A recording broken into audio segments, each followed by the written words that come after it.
sense of a topic or a specific issue. With that, we're going to start on part one, which is going to be covering the state water management, more of a generalized discussion. We're going to start talking about the Prescott Active Management Area.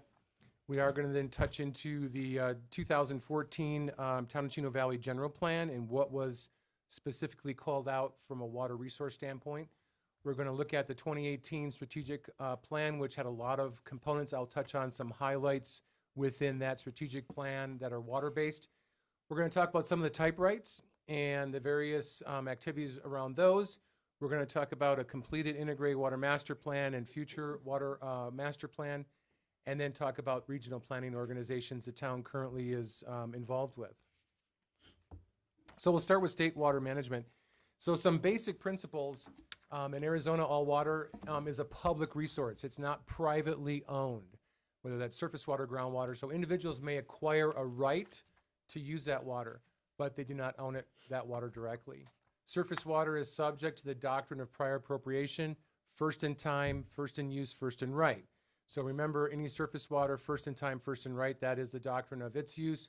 Groundwater is subject to the doctrine of reasonable use and the groundwater code, which will specify, but it goes back to outside active management areas, which we'll touch on.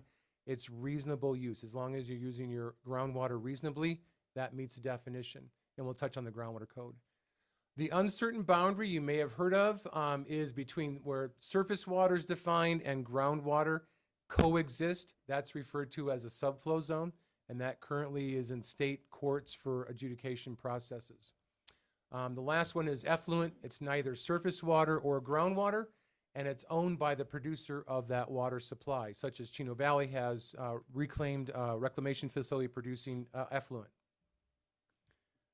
So at a high level, groundwater, it's the regulation depends on the location. If you look at the screen, there's a map of the state showing all of the 56 basins and sub-basins throughout the state of Arizona. In active management areas, which we'll touch on in more detail coming up, there's restricted provisions of the groundwater code, and that's what oversees those regulations on the use of groundwater. Outside AMAs, percolating groundwater is subject to, again, to the doctrine of reasonable use. So outside the AMAs, I always refer to it as the Wild West. You can drill a well, you can pump to whatever volume you so are inclined to for whatever reasonable use you're so inclined to use for. It could be a vineyard, or it could be irrigation for other types of crops outside the AMA. Up on the screen is a map of Arizona on the left. It shows you the active management areas. There's 5 of them. We're in the northernmost. Here, the Prescott Active Management Area is one of 5.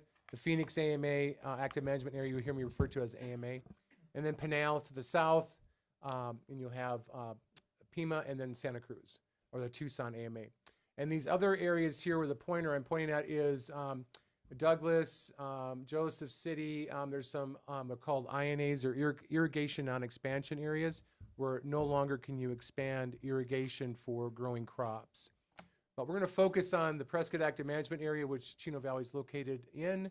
And then the map in the middle is Yavapai County, showing its proportional size. And this is proportional and to scale. This is the size of the AMA. It's about 450 square miles with 2 subbasins, Little Chino and the Upper Agua Fria.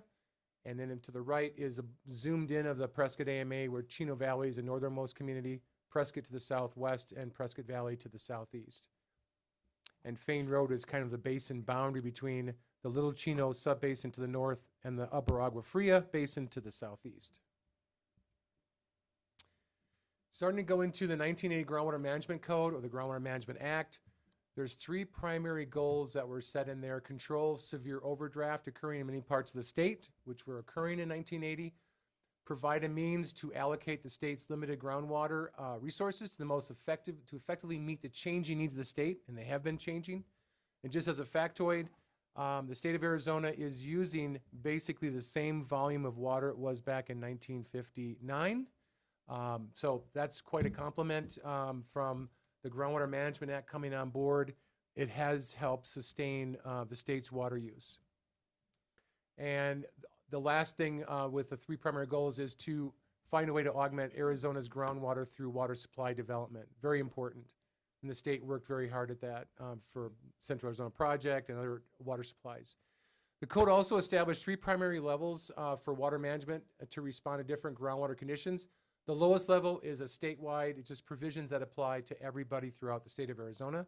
The next level of management, which I touched on, is non-expansion areas, or INAs, irrigation non-expansion areas, where you have some overdrafting or a lot of groundwater use and you can no longer expand irrigated croplands in acres. And then the last is what we are in, which is an active management area, which has the highest level of management and the most extensive provisions that oversee the laws and rules for managing water in an active management area. And the goal is to limit overdrafting of groundwater and get the AMA into safe yield, which we'll touch on. The code contains 6 key provisions for the Prescott AMA. Is establishes a program of groundwater rights and permits, and we will cover several of those. A provision prohibiting the irrigation of new agricultural lands. So when the AMA was created, and the Prescott AMA was created in 1999, at that point, once it became established, there were no new acres that could then be irrigated for crops.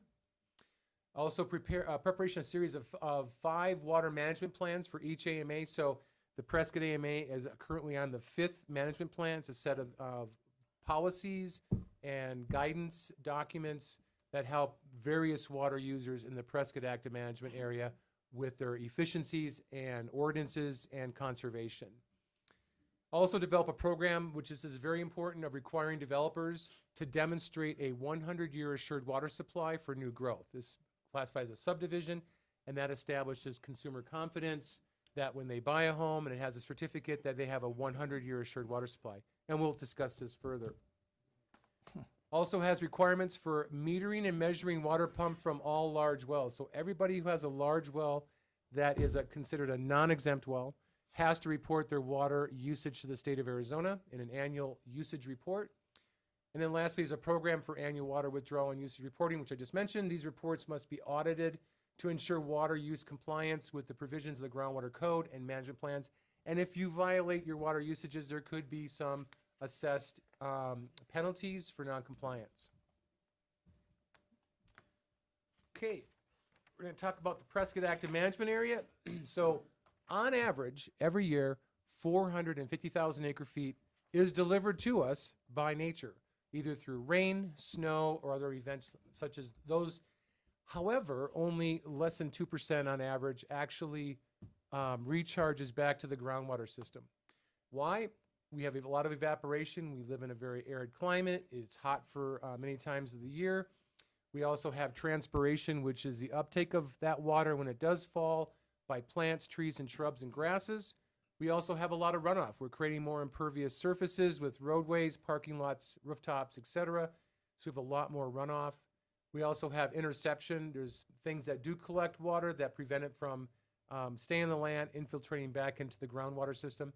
And things you've heard about is we're in a 20-plus year drought and also climate change. Those things add to sometimes less precipitation falling per year, or we get 1 or 2 storms in a year and all that rain may come all at once, and it's not enough time for it to then soak into the ground into our aquifer.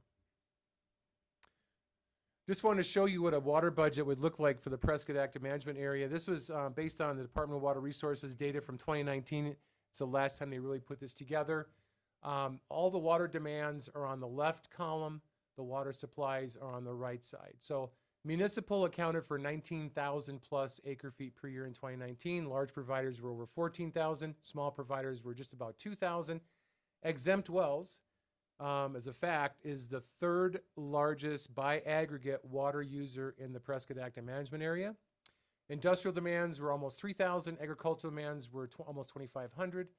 Groundwater outflows, these are outflows that actually leave the basin and leak into from the Little Chino up into the Big Chino subbasin or to the river or out of the Upper Agua Fria subbasin out of that basin there. Then Del Rio Springs and I mentioned the Big Chino. So the total water demands of water leaving and being consumed by the AMA in 2019 was 29,357 acre feet. The water supplies available that particular year, natural recharge, again, was very, very small. It was a very dry year, was almost 3,000 acre feet. Artificial recharge, which are we're going to touch more on is effluent being recharged in the aquifer by municipalities. Incidental recharge can be from a number of like irrigation, flood irrigating crops. Some of that water may make its way back to the system, or stream flow in a precipitation event. Some of that water actually may percolate down into the groundwater system. That was 1,000 acre-feet per year. And then surface water availability was about 900 acre-feet. So the total water supplies were slightly under 10,000. That puts us in an overdrafting condition that particular year of over 20,000 acre-feet. So that's about 2.2 overdrafting. So it just shows you on average, I always say sometimes it's closer, probably on average 2.5, maybe it's 2, somewhere in there. And on average, our water table is dropping. It varies, but it's dropping on average 2.5 feet per year.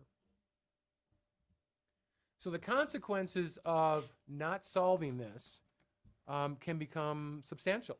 Some of them to include groundwater storage capacity is reduced. If you deplete an aquifer of its water supply, the aquifer can crush, and then it can no longer hold the volume it once held previously. So you're actually reducing the amount the aquifer can hold. Its storage capacity. Future reliability of water supplies is obviously less certain. Water levels, again, will decline further. Again, it's 2.5 feet per year on average. Wells, older wells will require to be deepened, and that's very costly for citizens who have a well drilled in 1970. It may be a very shallow well, suddenly has to be deepened another 200 feet. That's very costly, several thousands of dollars. Wells or lands may go dry permanently, and that's happening out in western part of Chino Valley, and they have to haul water forever. Pumping and drilling costs increase. Obviously, every year those costs go up, and then deepening your well, every year will get deeper and deeper for requirements of a new well. Natural discharge of springs and streams may be reduced. I think over the last 20 years, we've seen the Del Rio springs now are pretty much almost non-existent from a discharge into Sullivan Lake currently. And then lastly, not quite last, but land subsidence and earth fissuring. This has been experienced in some of the larger overdraft areas down like in Phoenix. Scottsdale has some land subsidence at their airport, by Luke Air Force Base from irrigation from agricultural pumpers. Tucson's experienced this, but if we have some big areas where there's a lot of highly concentrated pumping and overdraft, you may get land subsides, which that really deteriorates from the value of your property and may prevent building to occur on specific areas. I haven't seen it here yet, but not saying it couldn't happen. And lastly, water quality. As the water table drops, it may now, the origin of water going to wells may change directions from one previous source to another source, which may introduce new levels of arsenic or fluoride or other natural occurring contaminants that have to be dealt with. Okay, next we're going to touch into, this was a question I think brought up in the council, previous council meetings about, some of the activities of Chino Valley's planning with water. The 2014 general plan had several water resource focused goals. The first is it has encouraged sustainable water resource management and protect water quality as the town grows. I just want to define what is sustainable water resource management. So it really is integrating three major components. There are three legs of the stool. I always use the three-legged stool as an example. It has to support equally our social programs, our economic programs, and our environmental components. If we fall short in one, the stool will fall over, and we're not truly integrating sustainable water resource management or planning. And it both goes for water quantity and quality. Both are equal in sustainability. And just to touch a little more on the sustainable water use, what does this really pertain to? It's looking at our potable water supplies, which is groundwater. It also looks at our wastewater, which is treated to the highest level the state recognizes, which is Class A plus effluent, which is, I'll say, virtually potable water that's being recharged back to the aquifer. And lastly, stormwater. As I mentioned in the previous slide, we have a lot of water that does fall as precipitation, either as rain or snow, and that could be examined further. But those three components, when you start looking at where those circles overlap, you're trying to achieve the center point here where you have integrated water cycle management. That's really the sweet spot for these water supplies being balanced and managed appropriately. The general plan goal 2 was expand indoor-outdoor water conservation and rain catchment through education and existing home and business owners and regulation methods for all new construction. And we'll touch on a few components of that. Goal 3 for the 2014 general plan was promote the expansion of the town's municipal water distribution system and sewer collection system, and the expansion of the town's reclamation facility where we treat our wastewater and recharge it back to the aquifer. Goal 4 was increase future water resource augmentation projects for Chino Valley. This would be water imported from the Big Chino. I'm going to talk a lot more about this in the deeper dive in part 2. Also, expansion of the sewer system and recycled water supplies, and then lastly, stormwater management. Goal 5 was to encourage new residential development to install paved roads that are designed with proper construction materials and drainage features to control dust erosion.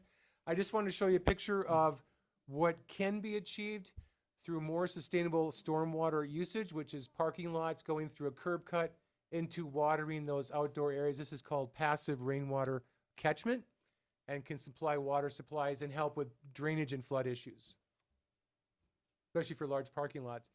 Goal 6 was update regulations for paving driveways, parking areas, and stormwater requirements for business uses. And just wanted to show an example of a pervious surface versus all asphalt being impervious. You can have, again, pervious surfaces where water can drain through this surface here. It's still a hardened parking lot, and the water is allowed to drain into these passive areas here.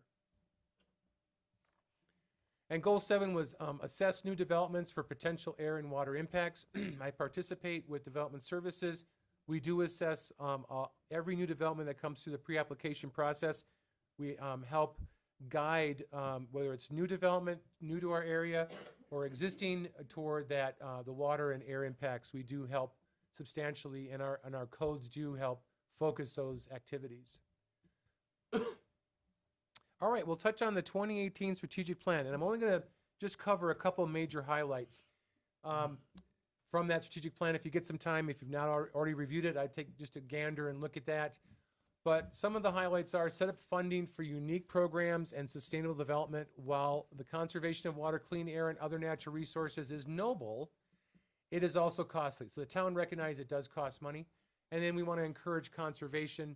Council determined this, that assisting with funding such efforts was necessary. So again, that strategic plan is ongoing. It's participation, trying to find those strategic planning efforts where we can partner with the right projects that provide sustainable or enhanced water management.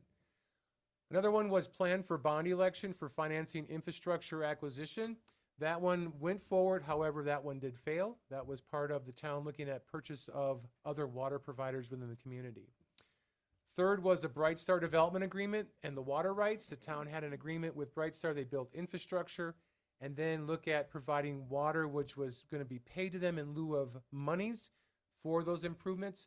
So that has been completed, it has been adopted, and it's been completed and accomplished. So we're working with Bright Star right now on providing those water supplies that were promised them. It's reclaimed water. And then lastly, extend municipal water and sewer to Old Home Manor. Again, this is important for that property to be looked at, and as things develop there, having water and sewer is very critical for town-approved, town council-approved projects out there. So that has been also accomplished. There's now water and sewer at Old Home Manor on the west side, and it's being extended to the east. All right, types of water rights, and I always refer to paper water rights or wet water rights. You may have heard both of those, but we're going to cover some of the water rights just to familiarize yourself with some of these that exist within the Prescott Active Management Area. The first is an old irrigation grandfathered groundwater right. So this is groundwater that was used for agricultural lands prior to the creation of the Prescott Active Management Area, which occurred again in 1999. Agricultural is defined as groundwater applied to lands for the growing of plants or parts of plants for consumption or for sale. That is the official definition under the Arizona state law and the groundwater code. So once the AMA was created, not one more acre of agricultural land could be created. So it froze all the existing agricultural acres that were identified at that point, and any water that was applied to those acres was then grandfathered as an irrigation grandfathered right.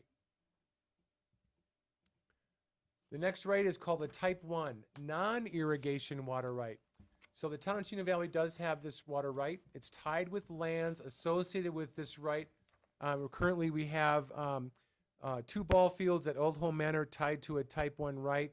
And the water usage must meet the AMA management requirements, meaning that you can only use so much water to water those fields, and the amount of acres of turf and the water consumption and conservation have to meet all those requirements of the management requirements.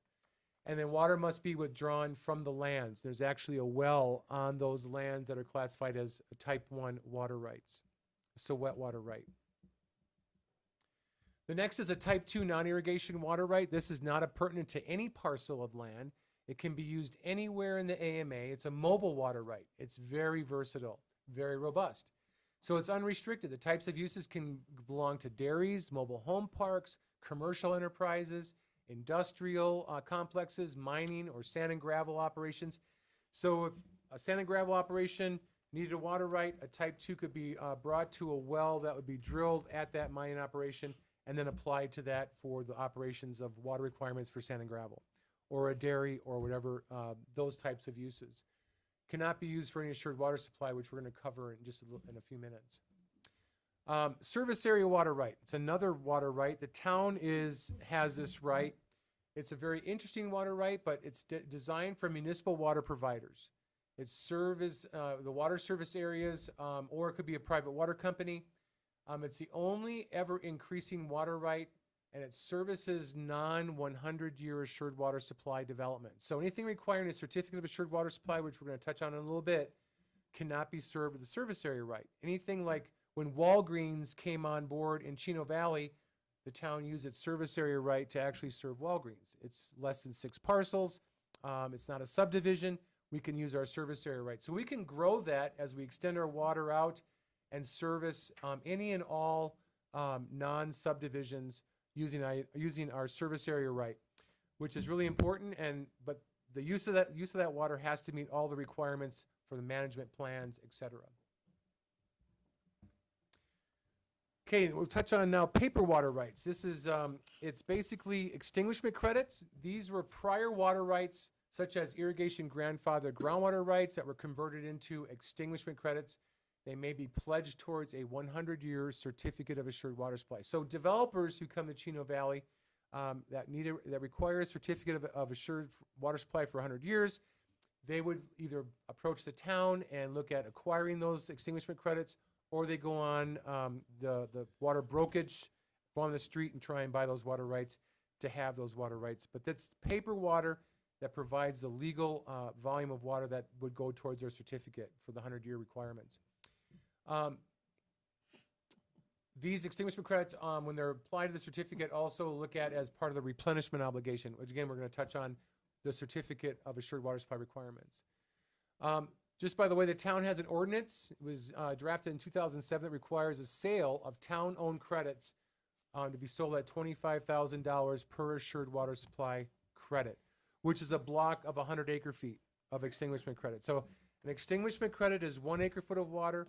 An assured water supply credit is a block of 100, 1 acre-foot delivered every year for 100 years. So the block of 100 would cost a developer $25,000. And if they did it very efficiently, they could potentially, we've had development build up to 8 homes per acre-foot. So they can actually stretch that pretty far. Okay, here's Chino Valley's current water resources portfolio. This is a very important document. What do our water supplies currently look like? So as I mentioned, extinguishment credits are paper water rights. Up on the top, you'll see a column here, Prescott AMA type right. These are all extinguishment credits. The right number is to the right, and how many acre-feet right there. I'll get into Old Home Manor was the largest. The town purchased Old Home Manor. I'll get more into details of the reason for the purchase. It was twofold, but it was quickly converted into extinguishment credits. So the town currently has about 8,427 acre-feet of total extinguishment credits. If you were to convert this into assured water supply credits, we would divide by 100. We would have 84.27 acre-feet of assured water supply credits. How many residential homes that get you? If you're able to do 8, it's not very many, right? This is a very small, limited volume of extinguishment credits. We also have a type 1, as I previously mentioned, at the land at the ball fields at Old Home Manor. That has a water right of up to 15.82 acre-feet per year. And then we have 3 type 2s that are the mobile water rights. We can move them to existing wells, or we can drill a new well. Should a business or a commercial enterprise come into the community and don't have access to water, this water right is very important for council-supported and planning and zoning-supported projects. This water supply could be brought to them and utilized and leased until our water service area eventually came to them later in the future. So these water rights could go down all the way down to 5 South or all the way up to 5 North with an existing well on site and serve a commercial, industrial, or other type of enterprise. But it cannot serve anything requiring a certificate of assured water supply. It has to be non-subdivision usage. Again, the town has a service area right. There's no limit on that. It's unlimited, and we can only serve non-subdivisions with it, such as a Walgreens example. We also have historically irrigated acres. That's what the HIA stands for, water supplies. And I'll get more into those specifics about Big Chino and Wineglass Ranch water as a deeper dive in upcoming slides here. But we do have access to 648.42 acre feet, and that is assured water supply. That volume right there is our largest water supply the town has in its portfolio. The town is also treating its wastewater to the highest standards and recharging that water in the aquifer. It's currently generating about 340 acre feet per year, and that is also can be utilized as an assured water supply volume. That's 340 acre feet of assured, and we've already designated some of that to the Bright Star Agreement, as I mentioned, the strategic plan that was adopted by the council in 2018. We had an obligation to serve them 45.3, and then we had Highlands Ranch. That was back in 2005. For a certificate, we obligated 56 acre feet. So we have remaining 238.17 acre feet, but as we continue to increase the number of sewer connections, that number will continue to grow, and it's a renewable water supply. Okay, getting to some of the basics. Groundwater. It's a water supply that exists underground. It is a finite volume under the earth. It's considered a non-renewable water supply because it took hundreds of thousands, if not millions of years to get the water into the ground, and now we're pumping it faster than it can be naturally recharged and replaced, as I showed in the overdrafting document spreadsheet. So groundwater, again, is primarily recharged through precipitation events that occur in the wintertime, either as rain or snow, and melt near the foothills of the basin boundary. Anything that comes in the summertime really does not provide any recharge to our aquifer, or very, very, very small amount. Groundwater is accessed by authorization from, the Arizona Department of Water Resources, giving you a right to utilize the state's resource. And again, it requires a legal withdrawal authority. Whether you're a non-exempt or an exempt well owner, it still requires an authority be given by the Department of Water Resources. If surface water, this exists again in a defined channel or river or stream or a watershed that has a channel, river, stream that's identified as waters of the U.S. or recognized as having appropriable water. This is a renewable supply. Unfortunately, Chino Valley does not have any access to surface water at this time. Prescott, other communities do. Surface water is created by storm events, such as rain or snow, or through discharging from groundwater supplies into the bottom of the river, actually flowing up into the river, discharging to a water channel. And again, surface water is appropriated water right, first in time, first in right, and have to have that right established by the state of Arizona. That's a picture of Sullivan Lake there flowing over the dam. Stormwater. Again, a very large volume of stormwater comes to the active management area. Unfortunately, we are not geared right now to capture that stormwater, but it is a huge water supply it's underutilized right now, and it'll be something that we'll be addressing probably in the future. All of us will be. It's renewable, but it does come intermittently through rain events, snow, and other types of activities such as precipitation events. Stormwater flows are created by storm events, but I showed some pictures up here. There's a way to collect it. One's called active and one called passive for collecting stormwater. This one here, the picture my cursor's on, is called passive stormwater collection, being utilized from curbs flowing water into outdoor landscape. A very effective way of doing natural flood prevention and flood irrigation of your native landscapes. The picture on the upper right, these tanks here are collecting from a rooftop.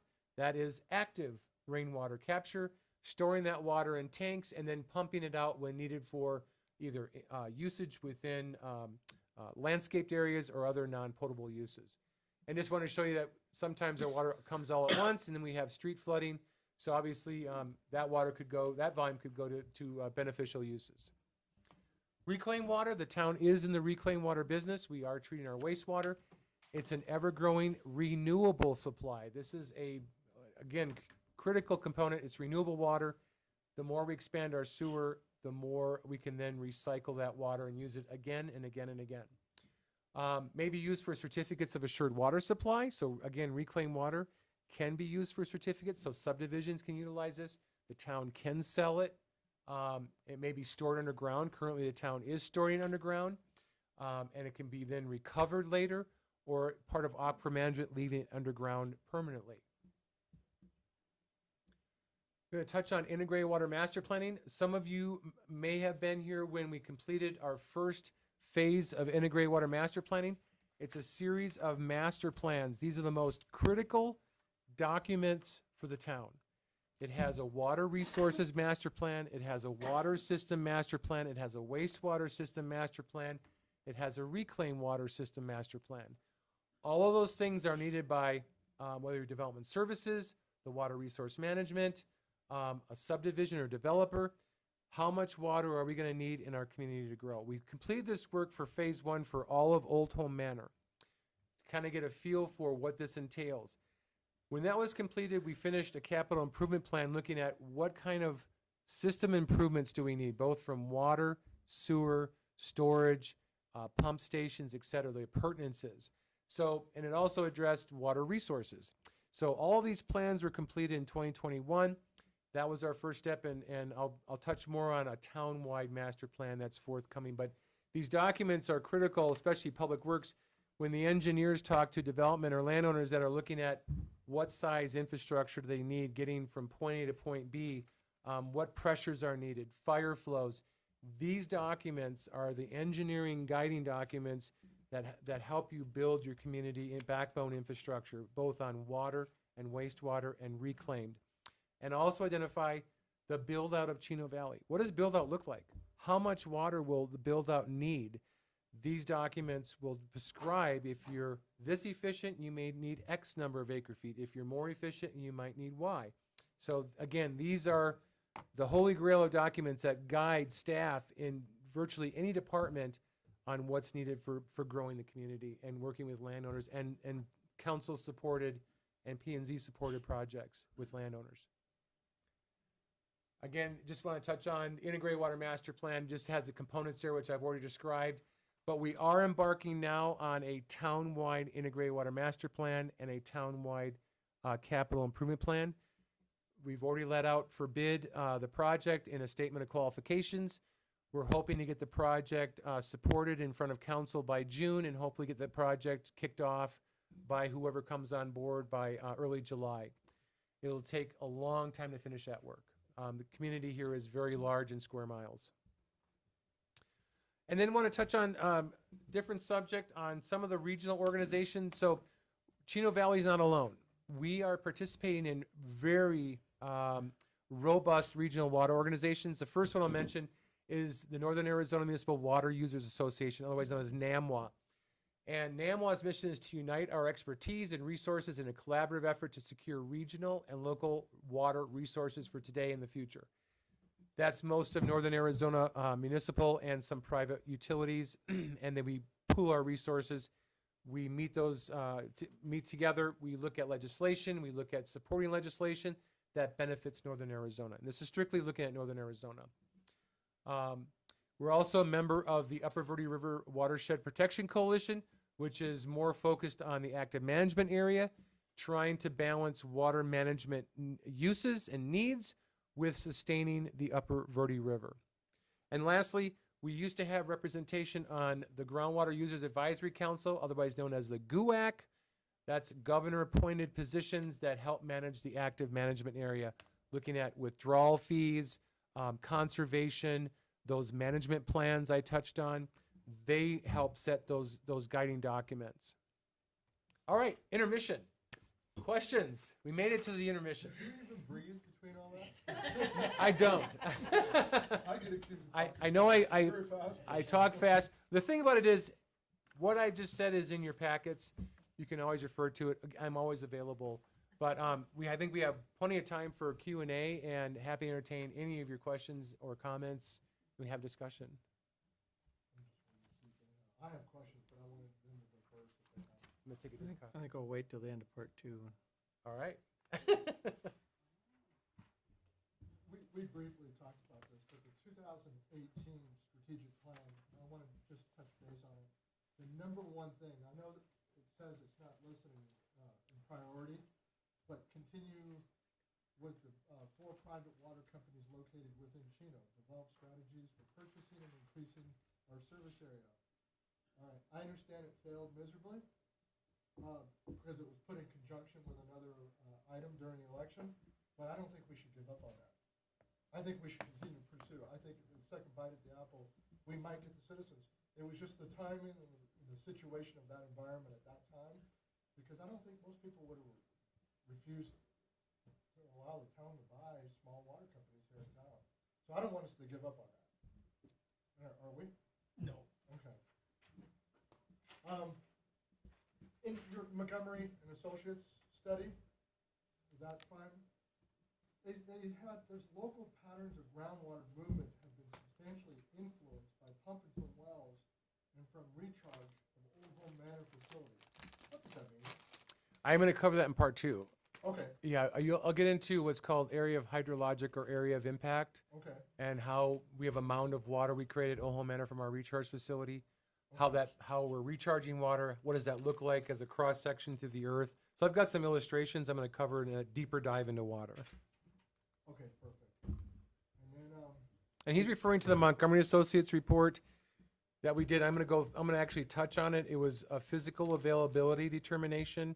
Otherwise, we can call it pad water, not to be confused with a plan area development. I know that Lori's going to look at me, but this is, I always say pad water or just physical availability determination. Looking at our service area, we determined how much water is physically available every year for 100 years, quantifying that with a model, and then trying to secure that in a permit. And I'll touch on what we achieved with that. and then most studies utilize the amount of 0.5 acre feet per home. Do you think it's realistic? Because I remember Stoudemire was arguing it was over embellishment with the subflow report, or the technical report from ADWR. So your question is more about the adjudication process and what DWR and the courts have kind of accepted from an average per resident annual water consumption of 0.5 acre feet. I think that's been actually they were originally discussing 1 acre foot. While that may be extremely conservative, it definitely, if you look at what Chino Valley serves its residential customers, it's by far orders of magnitude higher. Again, it's a process of the courts and the Department of Water Resources and the water right holders of the Verde and Salt and Gila waterways that, the Verde River right now is being adjudicated. That was a very contentious, whether it's 0.25 acre feet a year or 0.5, we can say it's very conservative, but even though it is a very conservative large number, I don't think from an average exempt well owner in Chino Valley, they're probably going to be impacted by that as an intercepting subflow. Because Granite Creek is really the main intermittent flowing stream within Chino, which is further to the east. Again, the courts will have to come to the decision, but most of the exempt wells in Chino Valley are far enough away. We're talking probably miles and miles away. No, but all the studies just seem, every study I read, it all dealt with, say, allocating 0.5 acre feet even for exempt wells. They had to come up with a number that universally would be accepted, and I think that was the one that, which is better than 1 acre foot, which was too large. And then I might have this brutalized, but Simram's report, are you familiar with the CYHWR? Cyworms. Sirens. And they were saying that Chino, we actually went from a rate of 92 gallons per day per person to 72. So I think, From 2005 to whatever it was, is that realistic? yes, when you start looking at older housing stock and the original, so when we first became a water provider, we bought Country West. Country West, I think, was built in the 70s. And so we looked at a per dwelling or a gallons per person per day, which is GPCD, gallons per capita per day.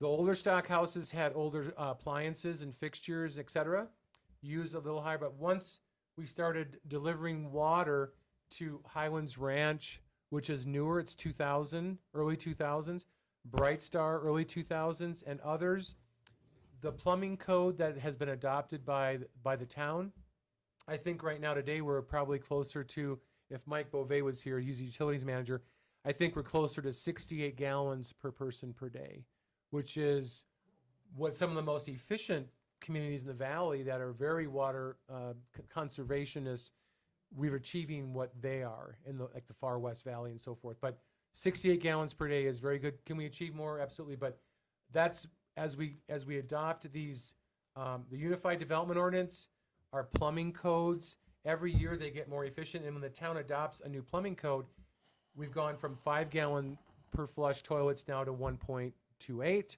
They may come down to dual flush, and you can go to the store now and find a dual flush toilet. Our fixtures now have a certain gallon per minute rated for a fixture, such as sinks and shower heads. They used to be much higher. So we're naturally, through plumbing code, doing better. We were the But- only outlier on that whole report, though. Yes. Which was good. Yeah, it was we a have- positive outlier, but we were the only one, and the other one was like Clarksdale, but they were in the opposite direction. Well, I will tell you that Prescott, in 2005, had higher demand from their community than they could actually physically deliver water to. They couldn't deliver, and so they hired a conservation specialist, came on board, and within 5 years, they cut their water demands by 20%. And with $80,000 as an incentive budget to try and pay for lawn removals, replacing those high water usage fixtures such as toilets, shower heads, and giveaways. It had these different at house shows at Tim's Toyota Center and other places, the big conference center now. They were doing handouts with new aerators and shower heads that were meeting the current plumbing code. So, but Prescott did a great job too. They were at 12,000 acre feet a year. They're now under 7, which is quite incredible. What's the percentage of water we can actually track versus non-exempt wells where we don't in Chino? It's a much larger percentage of non-exempt wells than.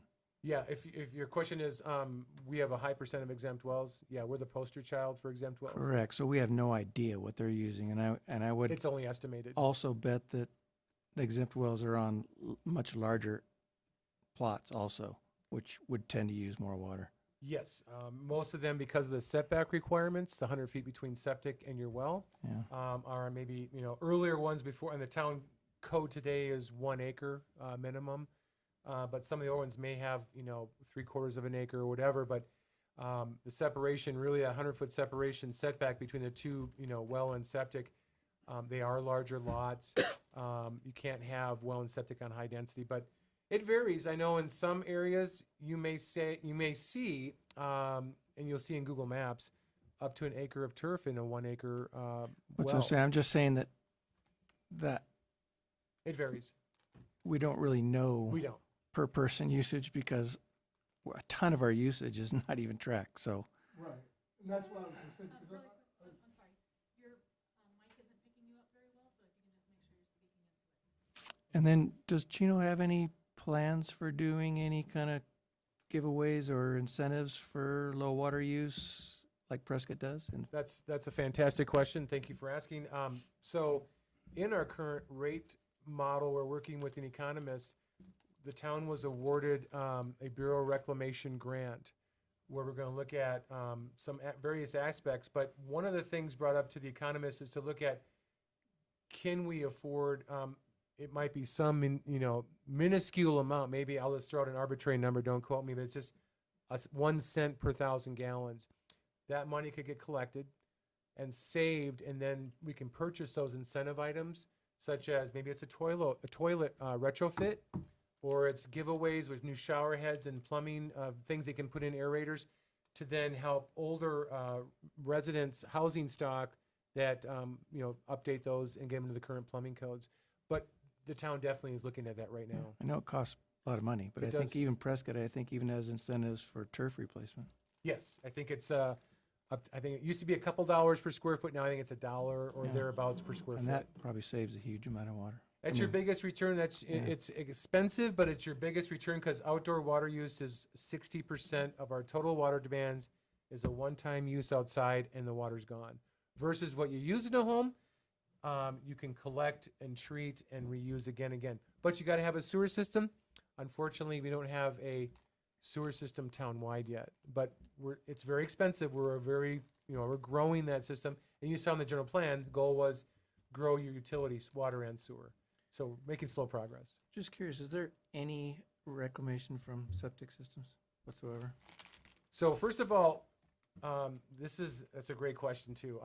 Septic systems are really not designed to recharge the aquifer. When they do, what happens is they're violating the Clean Water Act. You're introducing contaminants such as fecal coliforms, also personal care products, and also pharmaceuticals into the groundwater system if they are, such as the town experienced this in the Chino Meadows, which was platted in the 70s in the county and then eventually annexed into the town. And then they had 6 to 7, maybe even 8 septics per acre. They're on a private utility though. They didn't have a well. It's a utility serving them, the Chino Meadows Water Company. But that density and volume of use with the population in the average home was enough volume to actually then have contamination occur in the aquifer. We were on the list we had a violation notice. The town acted appropriately. It went to the vote, it approved it, and then we sewered the community. So high density can cause a problem, but septics are not designed to recharge the aquifer because you will be violating the Clean Water Act, which is, they're designed to go on an acre where that volume of water can sit in the what's called the VADO zone or the unsaturated zone of your yard. Let's say it's 200 feet from your land surface to where the water table is. That effluent coming off of your septic, if your septic's working good, you're still going to have contaminants, but hopefully very little. And that water will sit there and it's exchanging air with the atmosphere and it's evaporating, and also your plants, grasses, trees, and everything else that water's going into. Hopefully not your leach field, but trees do take up that water and it gets consumed through transpiration. So again, they're not designed to recharge the aquifer. When they do, they create problems. Last thing about stormwater drainage. Have we ever given any thought, or is there any science to like the India project, stormwater wells? Where they dig down deep down basins, and the water goes in there, so it's a more direct recharge per se. Yeah, so there is groups that are doing pilots, projects. Upper Verde River Watershed Protection Coalition, they've got some pilot projects, some grant funding. But you saw the volume of water coming here annually, on average, that's delivered to us, and water's heavy. We already our subdivisions already have to meet drainage engineered requirements, which means that before there's a development, whatever flows from a rain event through that property cannot increase with a new development. So they have to look at pre versus post drainage. So the engineers come up with a drainage plan. They'll collect that water either through a stormwater collection system or through bar ditches. And then that water goes into either a community open space or some drainage accessory that allows them to detain or retain a volume of water to meet stormwater requirements. And that's universal, to not flood downstream users by all these new streets and rooftops, which increases the amount of impervious surfaces and more runoff. So we're 90% there. I think where you're heading is to really take one more step, and can we do some added appurtenances? Maybe it's a collaborative process where it's regional or development wide, or it becomes new things to explore from a community standpoint, taking that water and trying to get it to where it does not contaminate the aquifer, because there's a lot of things in the roadways, there's contaminants, so forth. but collecting the water, enhancing the treatment through there's already off-the-shelf standards that can easily be incorporated, and then get the water in the ground. And that could be done through a number of ways. Recharge basins that can rapidly infiltrate water, and those sheer volumes will actually flow back to the aquifer. Because I was noting India has a lot of those, Mhm. and they use it quite regularly for their monsoon season. As Apparently drinking they water as depend well. on it. As They de- drinking water, yeah. I don't want to talk about their drinking water, but yeah. Thank you. Good presentation. I have a question for you. Yes, sir. You had an interesting statistic. From 1959 to now, the water use is the same, and I didn't catch where it was at or what that was involved in. So, looking at all the sectors, agriculture, industrial, residential, which, primarily municipal, and looking statewide at the total volume of water usage. What that volume was in 1959, and what happened was, it was from 1959, the water demands were growing in the state. What's even more interesting is that you look at the population, I think there was in 1959, a little over 1 million people. The GDP, I can't recall off the top of my head, I don't have the slide up here, I could have included it. I think it was maybe a couple billion. It was not very large. And then to 1980, it was growing really rapidly. Our water demand, state water demand was growing rapidly. But with the advent of the 1980 Groundwater Management Act, the water demands came shooting back down. And so today we're using the same volume overall, state total water demands is equating back to what we were using in 1959. But our population now is what, 6.5 or so million. Our GDP, I think, is last time I checked, was 340 billion, using the same water we were using back in 1959. So Arizona overall, kudos, doing a good job, but we can still do better. But the groundwater, it was really to show we're doing good as a state, probably better than others. We have probably the most progressive state laws versus other states, but we still have challenges. There's no doubt we have big challenges here in our own community, statewide. You're seeing that with the Colorado and other things going on with the state. But great question. Did that answer your question? It did, thank you. Yep. You had another one in the budget plan for the Prescott AMA. You listed the large providers, the small providers, and then exempt wells as being the third largest user. In the small providers, how many individuals are provided water? And in the exempt wells, how many individuals are provided water, to get an accurate comparison? So I don't have the numbers on the top of my head. Doggone, what's up with I know. I'm pretty good at remembering things, but that one is a good one. You got me on that one. I'm going to speculate. I think within Chino Valley and 3 miles of our corporate boundary, I think we have somewhere around about 8,000 exempt wells is what I think is pretty close there, give or take a few hundred. Just in Chino Valley alone, I think there are 7 water providers. Town of Chino Valley, City of Prescott, and there's several privates, and then there's what are called public water systems, such as a mobile home or a manufactured park. I don't know the numbers on the top of my head, but the numbers at the DWR, they looked at averages. So if there's a public water supply with 15 or more customers, they have to have 15 to be a PWS, public water system, minimum 15. The department does have that information being reported to them. That's how they got those numbers. With exempt wells, they use what we had talked about, not the 0.5 acre feet. The department has, when they did this, an average up in our area per exempt well owner, what they think the average is per year per residential use or domestic use. And they then came up with a number.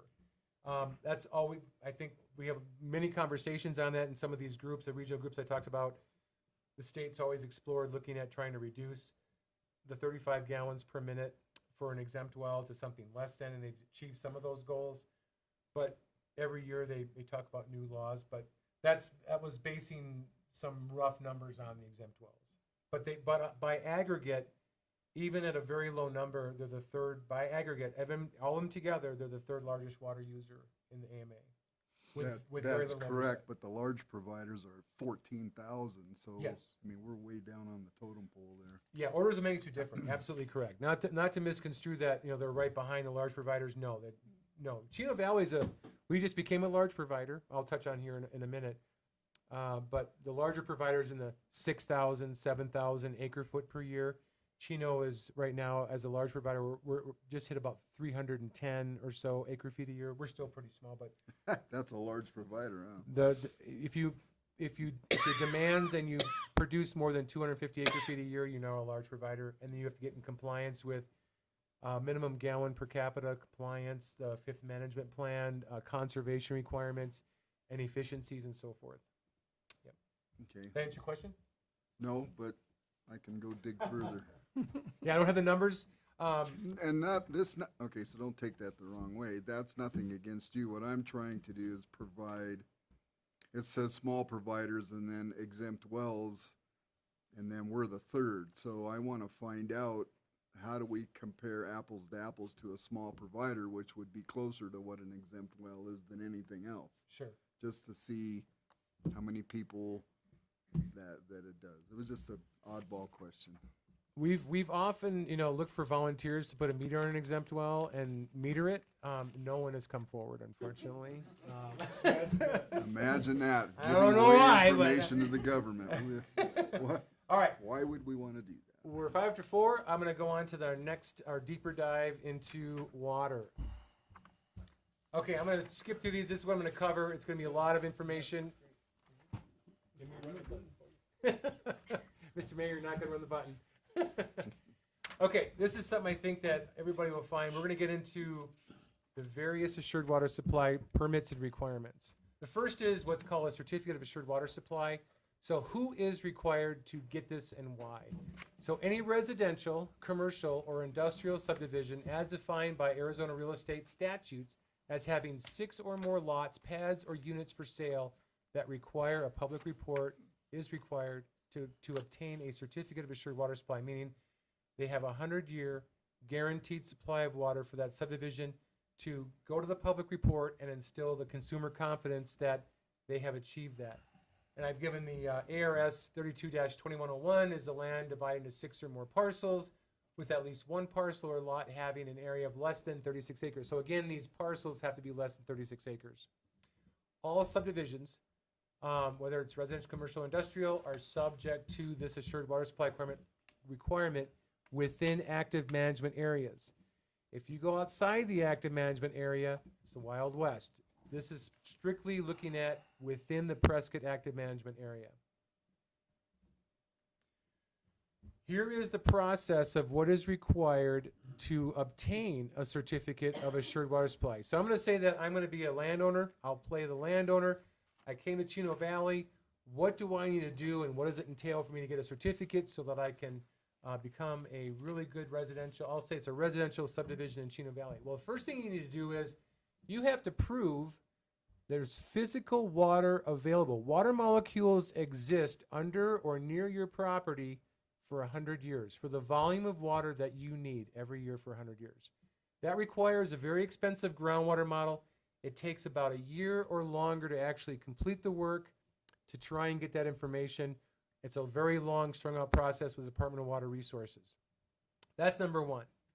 The second is, do you have the legal water rights? As I mentioned, the extinguishment credits, these are the primary paper water rights to show that you have a legal water rights to pump your wells for that 100-year assured water supply. If you don't, you either go on the street or you partner with the town and you purchase those.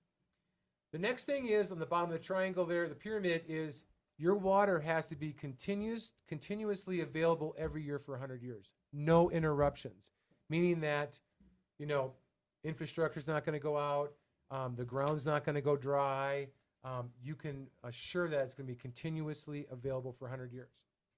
And you got to show you have financial capabilities. Do you have the bonds, the finances to build all of the appurtenances and things needed to then deliver that physical water molecules to each and every customer that you'll have in your proposed subdivision for 100 years. And you have to meet safe drinking water standards. So that, yes. Hey, I don't want to interrupt you, but since you're right on this, Yeah, absolutely. what if that doesn't happen?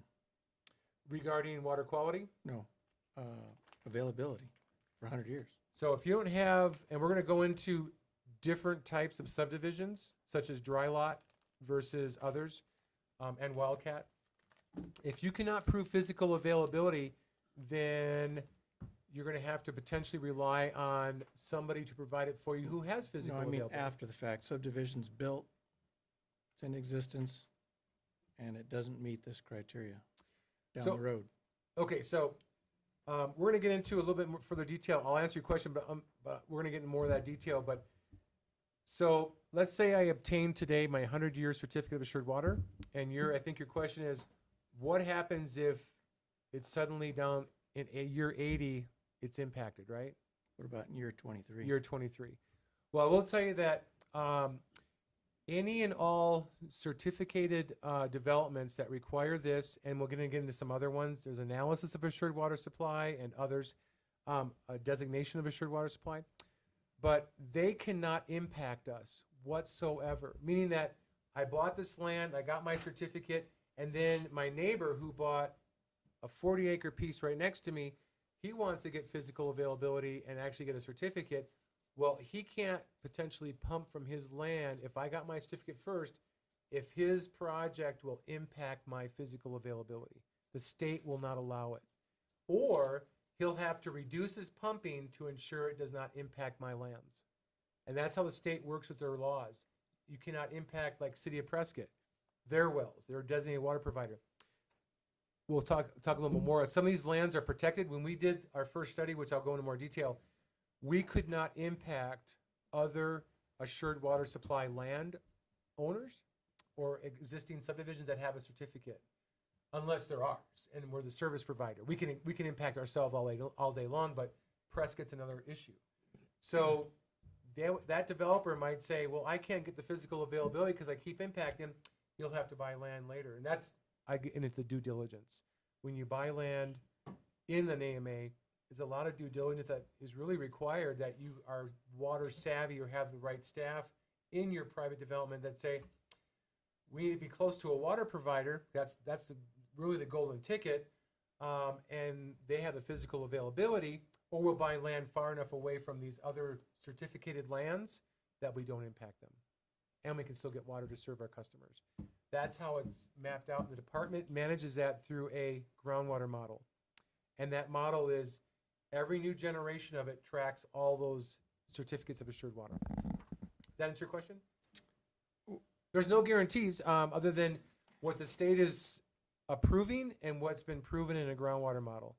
But Yeah, so that's, I guess, my base question. So they're issuing these certificates for 100-year water assurance, the state is. but it's not necessarily happening. Well, No, it is not happening. Well, so far we haven't had a certificated land run on water yet, but there are a lot of water users who are not subject to the restrictions as another applicant for a certificate, such as an exempt well owner. Exempt well owners, they can go drill a well on a parcel, they get a certain volume to pump, and they're exempt from those provisions. So if you had a lot of wells coming around your project, and you had a well serving your customers, you could potentially be impacted in time, just hypothetically. And then even outside of that, I'm talking about specific subdivision, which is the newest subdivision in the area that it's in. Got 100-year water assurance, drilled, X amount of wells, and they're not going 100 years. If they got a certificate, they're guaranteed 100 years. But who do they sue? Showed up to the well. Well, So I'm that saying gets- that guarantee isn't theirs, what I'm trying to say. Sure. So the ADWR can say this, they can print it, you can get a certificate. It really doesn't mean anything. I know that they did a hydraulical test. So if At they don't that have it, time, if they don't- 25 years ago, there was this much water. That test proved to be factual. Times have changed in 25 years. Water's going down a lot faster, whatever the case may be. it's a dynamic environment underground that what they thought was current correct information hydraulically back then when they got it may have now not been exactly what was thought to be there. May have been more restrictions. The best case scenario is if you've got your own well serving development and you're having water issues, and you can't deepen your well, because you can deepen it, you know, and still get your volume. But if you can't, there's some restriction we're going to touch on is you can't drop below 1,000 feet below land surface. The water table cannot for a certificate. But the best thing is to try and then get with a service provider who's serving water from multiple wells and has shown physical availability. Whether it's Prescott or it's Chino, we do have a service providing ship that we are serving certificated lands. We're going to touch more on that.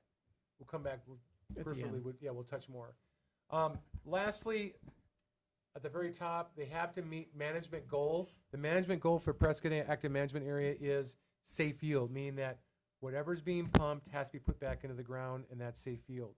Currently, that's not occurring because not all water users have to meet that requirement. So it's, in theory, unobtainable. But there's no teeth or violations or penalties if we don't achieve it. And then lastly, the management plan. As I mentioned, we're in the 5th management plan, which has guidance for municipal water providers, conservation requirements, plumbing, and that kind of thing.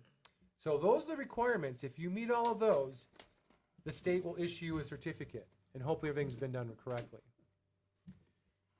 The next one is a designation of assured water supply. We're going to get through some of these pretty quick because I already covered these things. They're required, this is the city of Prescott. They're the only designated water provider in the Prescott Active Management Area. What the city of Prescott has done, they have proven through their entire water service area that they meet all of these goals and criteria. Physical water is available for 100 years, legal water requirements. It's continuous. They got the financing to do it. They meet the Safe Drinking Water Act, and they meet management goals and plans. When you're become a designated water provider, developers now come into the city and they get a letter of intent to serve that development. No longer is the state involved once you get a designation. So the state really is no longer in that, other than they approve this and it's only good for 15 years and has to be reapproved every 15 years with new conditions being recognized, such as overdraft, less physical water, et cetera. Do you have a question? No. Okay. So Prescott, again, is the only designated water provider. And so if to be served 100-year assured water supply in Prescott, or if you're in Chino, want to be served in, let's say, the CVID areas that Prescott does serve, you just, they're going to serve you. And it's a letter of intent to serve. It's not a certificate issued by the state. The next one's called an analysis of assured water supply. So some landowners may want to go out and protect their lands without getting a certificate right off the get-go. They may not know what they want to do, but they may want to protect something of water related. So the components I have up here are the ones I've already mentioned: physical availability, legal water authority, continuous water availability, management goals, or management plans.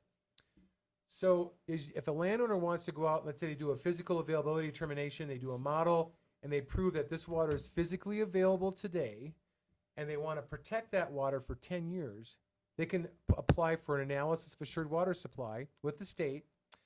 The department then approves it. That water is protected for initially 10 years, meaning that once the department signs off on it, anybody who comes in and around those lands cannot impact that 100-year volume of water, in theory, and the state would issue that. And it's done, again, through that numeric modeling process, the groundwater model. Or you can do one of these. It could be physical availability, or it could be locking in your legal water rights, or it could be that you met certain management goals or management plans. Any one or all of these can be checked off an analysis, and once it's issued, it's good for 10 years. If you've invested money in your development, it can be extended for 2 5-year periods. So in theory, you're moving forward with your project, you can lock water up and protect it for 20 years of time. And that could be very critical. And I'm going to touch on why it's critical for Old Home Manor here upcoming soon. So here's what's called a physical availability determination. We kind of touched on this. This is that groundwater model, that one component. So DWR application to determine how much water is available every year for 100 years. The groundwater model must be an approved and accepted model by the department. They have the current existing model. The water has to be pumped every year for 100 years, and you cannot impact other landowners that have a certificate or a designation or their wells or an analysis of assured water supply. So you have a project area and you want to do a physical availability determination, and you impact these assured water supply lands, you may have to reduce your pumping to not impact their lands, to then have your water quantified as the maximum amount you can pump every year for 100 years, not to impact those landowners that already have those certificates. And lastly, you can't drop the water table below 1,000 feet below land surface on year 100. So not only can you not impact those assured water supply lands, but you can't drop the water table to below 1,000 feet below land surface. If you meet those requirements, you can get a physical availability determination issued by the Department of Water Resources. Okay, next topic, indirect potable reuse. So, what is indirect potable reuse? It's the most common approach used in Arizona for recycling and reusing its reclaimed water supplies. A lot of communities have wastewater treatment plants. They treat that water to the highest standards. They recharge that water in the ground. They store it there only to then be recovered at another location in their water service area in the future, and then recover that water and serve it to their public as potable drinking water through their normal distribution system, drinking water distribution system. This allows for that recycling and closing the loop on your reclaimed water.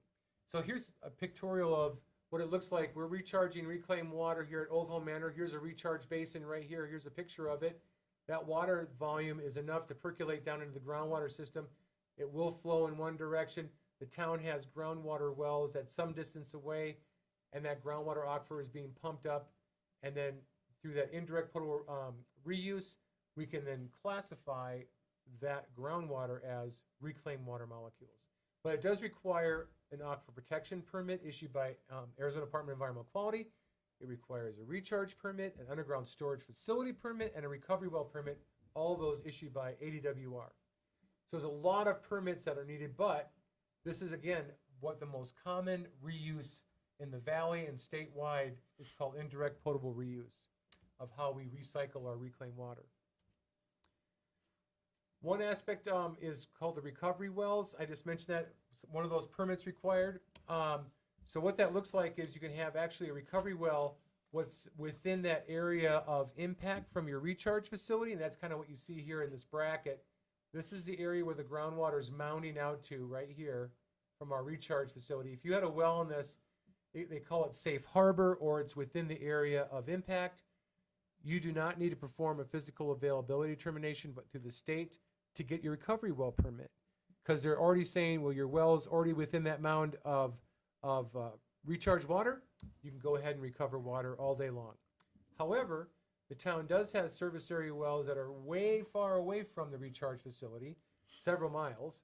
And so these recovery wells, you'd have to actually prove water is physically available for 100 years in order to recover your reclaimed water.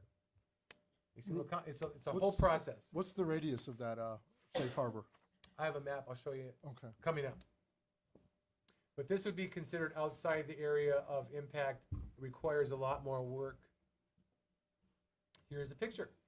So here is what's called the area of impact of our recharge facility. This is the orange kind of dashed boundary here of our recharge facility. Right there it is with the groundwater flow. And then here is what's called safe harbor. The department allows you what's called safe harbor. Anything within 1 mile of your facility, they're not going to look at a physical availability determination for 100 years required. Some of the town's largest production wells are very near the recharge facility. These are wells that are capable of pumping up to 5,000 gallons a minute. They're old irrigation wells, part of the garlic farm there. Okay, we're going to get to dry lot subdivisions. This is a very interesting topic. You probably have seen several types of these come through before both plan zoning and the council. So a dry lot subdivision, this is looking strictly at between 6 and 20 lots. So there's different ranges we're going to go into. They must have that 1 acre minimum if they're a dry lot. So they have the 100 foot. That's in our code. That minimum 1 acre. So they have the separation between the well and septic of 100 feet. They must comply with certain aspects of the assured water supply. They do have to get a certificate, but they do need to do a physical availability determination, which is that bottom box again right there.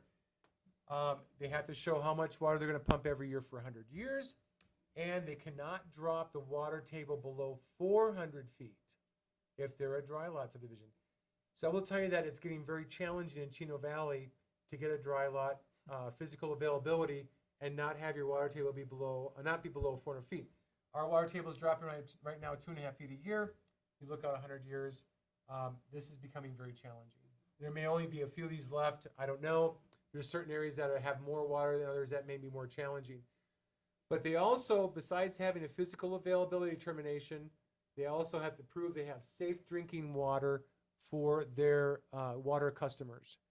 And they must meet that, whether that's the aquifer meets it, or if it does not, that each home will have some form of water treatment system and certain aspects of that water treatment system thereafter providing safe drinking water for those customers. And that is a requirement by the Department of Water Resources. Okay, dry lot subdivisions of 21 to 49 lots. Again, the same requirements. 1 acre of land, they must do a physical availability determination. They can't drop the water table below 400 feet. They must ensure safe drinking water standards. But with the 21 to 49 lots, they must also now have and meet the safe yield goal, which is what they pull out, they've got to put back in. So how they meet this goal is they have to come to the table with a paper water right. So these types of dry lot subdivisions have to come in with extinguishment credits saying this is how we're going to meet the safe yield goal. So that's how they work that, is having that paper water to come to the table. So that's the requirement for 21 to 49. And then lastly, any dry lot subdivision over 50 lots, again, all those same parameters, but lastly, they must meet now the water conservation, water management plans of the Prescott AMA, which have, all the plumbing code requirements, conservation, efficiency, gallons per capita, all those things must be met. So there's only two they don't have to meet, which is the financial capabilities or the continuous, because their wells can be impacted in the future again, but if they met the physical availability, supposedly they won't.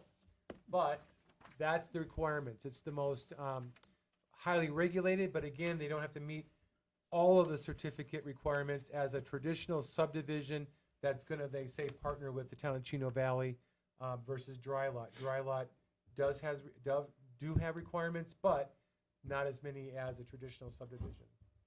And again, all those wells are competing.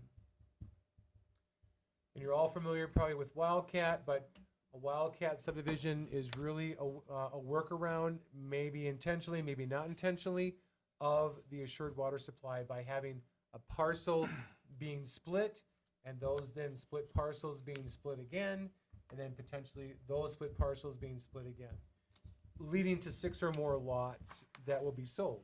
And they'll primarily probably have an exempt well and septic system on them if they meet the requirements. But this has happened a lot in various areas in the county, and then within Chino Valley, we do have some Wildcat lot splits that have had 6 or more lots. Eventually, it may be a number of years before they get there, but that does happen.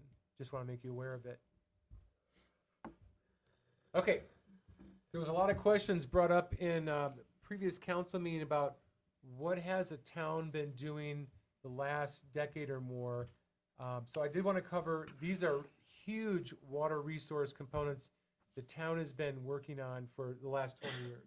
And these are just big. And so, start with Old Home Manor.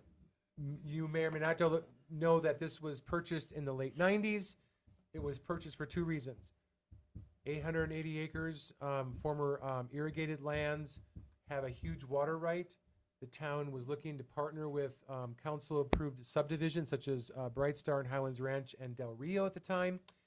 This became a really critical water resource, and also for the land for future water, for future town needs, such as maybe future complexes, recreation, a number of multi-use. Yavapai College is currently out there, and others activities are out there. But that was purchased, and it's provided a very big component of the town's water portfolio. Wineglass Ranch. The town has spent and invested since the last 20 years quite a bit of money out at Wineglass. I'm going to show you a map here where that's located and what parcels. But to date, the town has closed escrow on over 216 acres. That's a water import number of 648 plus acre feet that can be imported every year for 100 years. The town has set an ordinance in 2007 that those water credits would be sold at $45,000 per acre foot. So if you're able to achieve, 8 homes per acre foot, that still pencils out very similar to what other communities are charging for their water resource and other water impact fees and development impact fees. But right now, the town has a $29.2 million asset sitting out at Wine Glass Ranch in the Big Chino. If it's able to import that water and sell it, those monies were calculated, and that price was calculated at what it would take for the town to build the infrastructure and to mitigate any impacts to the Upper Verde River. And we're going to touch more on those aspects. Here's a map. It shows you, it's maybe a little hard, but this dark blue area here it's approximately, I think, right around 700 acres that were a garlic farm and other irrigated crops and types of crops out in the Big Chino. Little indication, here's the rail line right here. It runs up and over to the east and west right here. So that's the rail line right there. This is the Big Chino coming down, and here's northern corporate boundary of Chino Valley, Sullivan Lake, and this is the headwaters of the Verde River. Well, the town's looking at importing water, pumping from this location here, and obviously you're in about 3.5, 4 miles away from the headwaters of the Verde River. So the town has always stated and publicly stated we intend to mitigate any impacts. So we're looking, and we'll talk more on this, how do we sustain the flows of the Upper Verde River to import water? But that just kind of gives you a geographic layout of the scenario at northern. So Chino Valley is geographically in a very prime position because we are closer to the Big Chino versus Prescott and Prescott Valley, which are, tens of miles or further away, and infrastructure projects cost a lot more. Here's a close-up of the Wine Glass Ranch. And the multicolors illustrate some of the parcels the town has purchased. Again, over 216 acres, as either most of it is town purchased lands. Some of the smaller parcels down here were leased water rights from those existing homeowners who have residences on those parcels. So what's an important fact to remember, the town has the only 2 issued water transportation permits by the state of Arizona in the entire state. We received a permit in 2007 to import all of the water that we had available to us from the lands and the leases out at Wine Glass Ranch. This is our copy of our permit right here, issued by the Arizona Department of Water Resources for us to import that volume of water, 648.42 acre feet per year for 100 years. Who's the other? The other is right here, 2,788.35 acre feet per year for 100 years. The town had an executed agreement, what was called the Chino Grande LLC, which was had an option owner of the CVCF ranch. So they have close to, just under they have like 900 plus acres that were historically irrigated. So just under 3,000 acre feet was the goal to import their water and broker it for town approved projects and sell their water. Unfortunately, after the agreement was approved in 2007, the 2008-2009 housing market collapse occurred, and you couldn't sell an acre of land or water to save your soul. So that all fell through. But the town still has a permit, and it's a forever permit issued by the state. So should a future owner of the CVCF ranch want to partner with the town, or we go out and look at those lands and find a partner, there's still an opportunity for the town to explore. And we've been looking at opportunities there for investors and so forth. We've also, some of you have been approved as council members. In the last few years, we've purchased 3 different packs of extinguishment credits. So we buy those credits at a certain dollar amount and we sell them at a higher dollar amount. We have some administrative costs and so forth, but we have bought credits totaling 890.1 acre feet of that paper water. These credits can be sold to council-approved projects that have, significance for the community. Again, it's not a huge volume, but it's a start. As we sell these credits, we turn that into a revolving fund. We can go out and look at others that want to sell credits and make it more accessible to those council-approved projects versus them going on the water market here, which it fluctuates up to over $300 and some an acre foot. Maybe 300 is the minimum. But just if they're council-approved projects, we have a very good economy of scale for working and partnering based on the council approval. I did want to tell you about a very important project. We just got issued a permit. The town has done a physical availability determination for our entire town's water service area. We were awarded a permit in 2022 of 4,605 acre feet every year for 100 years. And so right now we're looking at landowners that are within that 660 feet of our water service area lines and trying to offer that water, because in a physical availability determination, that water is not protected. Anybody can go out and grab it. So we want to work with landowners and try and lock and protect that water up for our service area using, as I mentioned previously, the analysis of assured water supply. That would lock it up for 10 years and then give them time to get the project going in the future. So that's what we're looking at. I'm going to talk a little bit about Old Home Manor here in a second. There it is. Okay. So as part of that pad water that we got approved, the 4,605 acre feet, for Old Home Manor, we submitted a permit application. It was approved. We've locked up 1,677.6 acre feet per year for 100 years for all of Old Home Manor, 840 acres that the town is in the process of looking for various purchasers of those various parcels. There's business park, there's other aspects. They will undoubtedly meet subdivision requirements. They will undoubtedly have to have this physical availability requirement. We just saved those Old Home Manor projects. As I mentioned earlier, it takes about a year or more to complete a groundwater model, and it costs between 60 to 90 or even more in some instances to pay for that groundwater model. We now have that all set up for Old Home Manor, the entire project.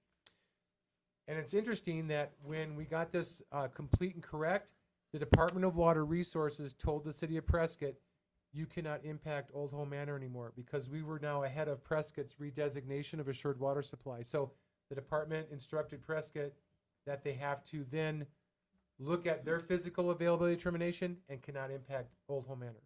So that shows you how the department's looking at kind of our conversation we had earlier, that the department looks at this in that holistic King Solomon approach. You cannot impact them, but you still get some volume. So this was a huge, huge permit for the town. And just yesterday, we were awarded recovery well permits for the town's current 3 water production wells and the 3 wells where the red arrows are going to at Old Home Manor. These are large production wells. They were also looked at as part of that integrated water master plan for Old Home Manor. We now have recovery well permits. So now we can make our reclaimed water available for council-approved developments that meet the subdivision requirements needing a certificate of assured water. So now we have that additional 248 acre feet of our reclaimed water and future generations of that available now to partner with council-approved projects. That's a huge deal for the town. That's a big volume of water.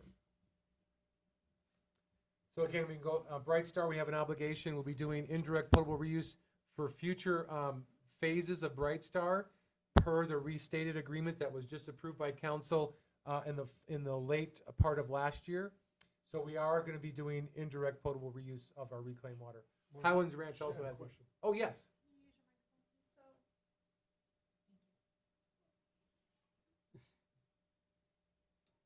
So, with our permit, that Prescott can interfere with it, does that mean they cannot pump water out of Del Rio if it replenishes our water supply out of? It means out of all of their water production wells within Chino Valley, let's say that they had some historical volume they pumped out, that they were allowed to pump out legally under their designation, they may have had to lower their pumpage rates out of certain wells to not impact Old Home Manor lands. They cannot have that cone come from their well and intercept the lands because we've already counted for the 100 years of water for our service area. So Old Home Manor and anything else that was certificated lands, they can impact.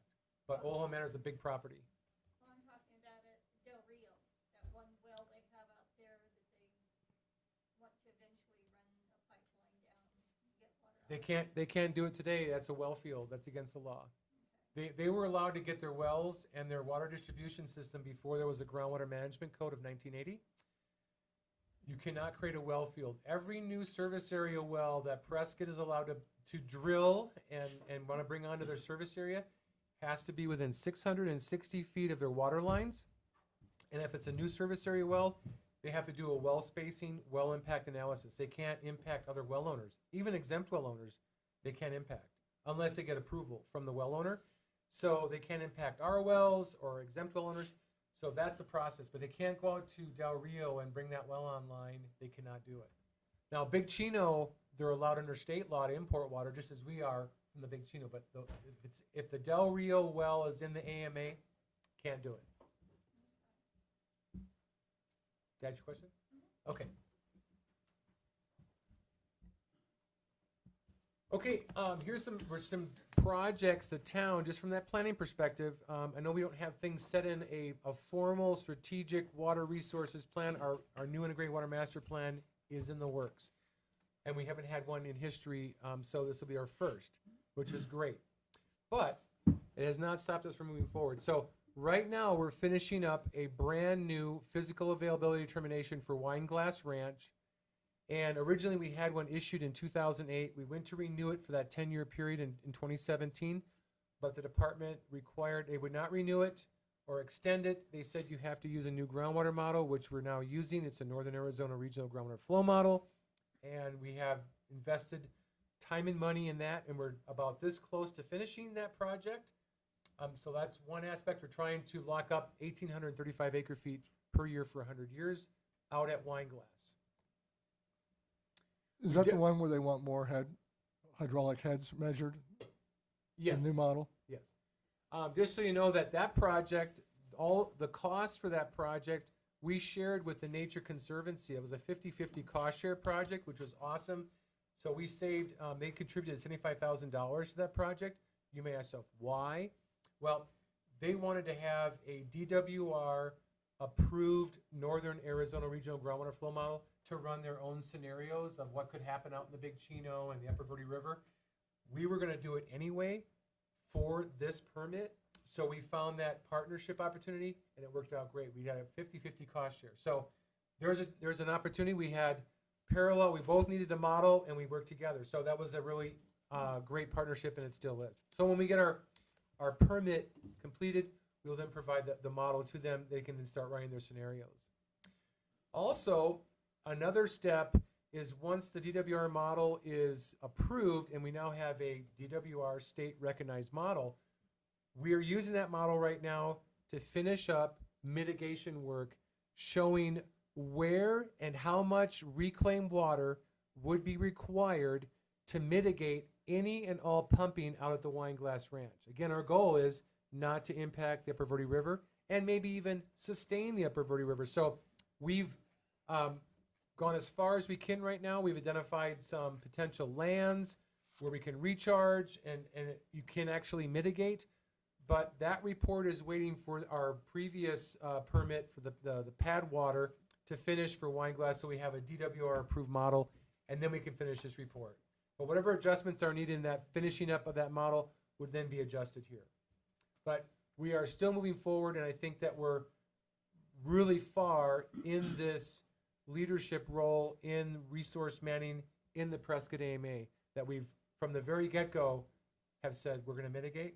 We're actually defending it with a real DWR supported model that we have approved very soon. We've worked toward that, and we do have water importation permits issued. We just lack infrastructure. If we had a pipe in the ground today, we could import water today. What's the distance from Wineglass to city proper? To our water service area, about 8 miles. Okay.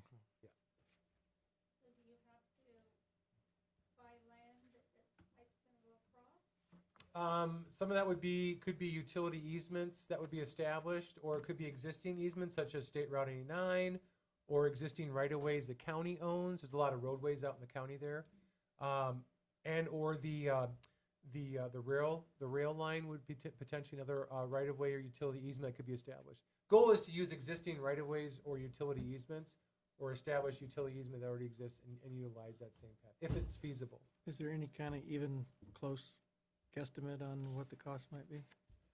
It was estimated, it was a design concept report done back in 2006 that had a cost of between 10 and 15. It depended on the alignment. There was different alignments. It depended on which alignment you took. 10 to 15 million to get water from Wineglass to the surface area of the town.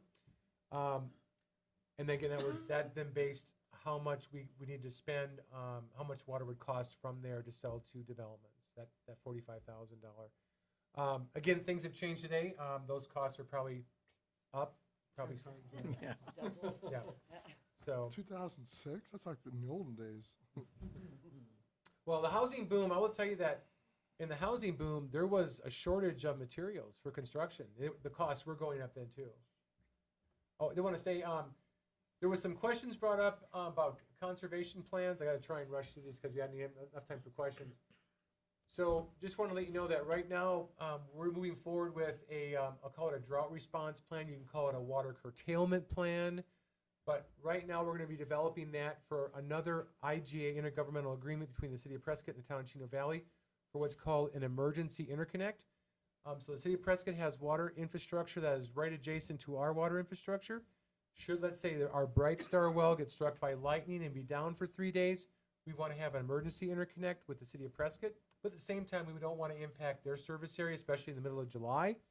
So this is why you'd have a water curtailment or a response plan that would then curtail our water usage outdoors and primarily notify our customers that use water indoors. We have an emergency, but Prescott would supply that emergency water to us during that time frame we're fixing our well.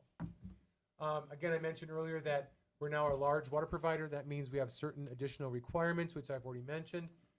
Also, water education information. Want to let you know the town by itself and through the Upper Verde River Watershed Protection Coalition has a plethora of water education information. If you didn't know where it was, physical location is the public library, the post office, or public works. You can physically get these cards, which are really handy. They're information cards from household conservation, appliances, smart water use landscape, accents and grasses, types of landscaping material, trees and shrubs, xeriscape, and keys to efficient irrigation. Also, the town has a citizen's guide to water resources, and that brochure on the far right in the slide there, that is the Holy Grail Bible of everything you'd ever want to know in the Prescott AMA. That was done through the Upper Verde River Watershed Protection Coalition by a big Bureau of Reclamation grant. Any and all water things you can reference in this document. And so I just want to let you know that we've adopted the Water Smart logo as part of the Upper Verde River. We've kind of adopted, I showed you the local Chino Valley, which is the smart water use in Chino Valley. And you can go online on our website. These are also available. And I just want to quickly go here real quick and show you there's a link to this Upper Verde. And there is a ton of information out here on that link on the website. It's county hosted, Yavapai County hosted, but they have, you name it, it's there. Any and all information, types of plants, homeowner's guide, rainwater capture, winterizing.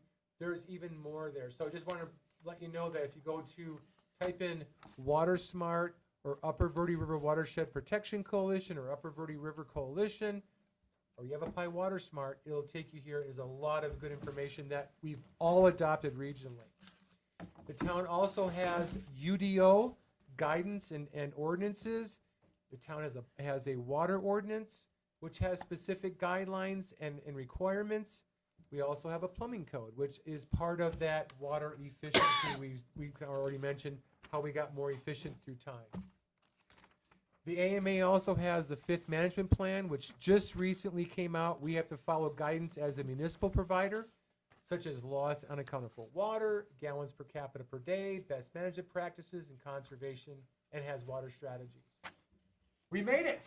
You did. 15 minutes to spare for questions and comments. We've covered a ton of material, but I wanted you to just kind of let me articulate it to you. And again, if you print this out, it's a great reference. And I put a lot of it on the slide, so you can just go to the slide and find that information at a glance. And I hope it's useful. I have a few questions from alternate commissioner for now. Okay? She wanted to know, how do we reclaim or recapture more of the natural occurring water, and can those be paid for with grants? So, yes and yes is the quick answer. How can we capture more? I think I'm hoping that whether it's a general plan, basic statement comes out, the town could explore stormwater as a renewable supply that could be looked at further. That might be one attribute. We could have a new strategic plan come out that could look at stormwater capture. The thing about stormwater, which is, again, it's intermittent. It comes during rain or snow events, but we're already planning for drainage with subdivision. So these projects have to be significant, like development-wide or town-wide or region-wide, significant to have a volume of water that can be recharged back to the aquifer. The grants, I would say, that are available today have been utilized more from a pilot or a small high school-sized project. The type of money we're talking about is probably to partner with a large developer. Let's say there's 5,000 homes and we want to partner to put so many acre feet in the ground. That may require millions of dollars of ancillary things that would be maybe from grants from the new WIFA funding source. That $1 billion might be part of water conservation or augmented supplies that's kind of earmarked for rural. It's unknown. I think federally there's not a lot of big money, but I think the states now recognize there's more money needs to be made available for especially rural areas who do financially struggle with partnership opportunities for water supply augmentation projects. Okay, and also piggybacking on what Commissioner Switzer said, in the event that the ADWR issues 100-year water assurance and the subdivision goes dry, who is liable for that? I compare this to title insurance in real estate. Does any entity insure that certificate?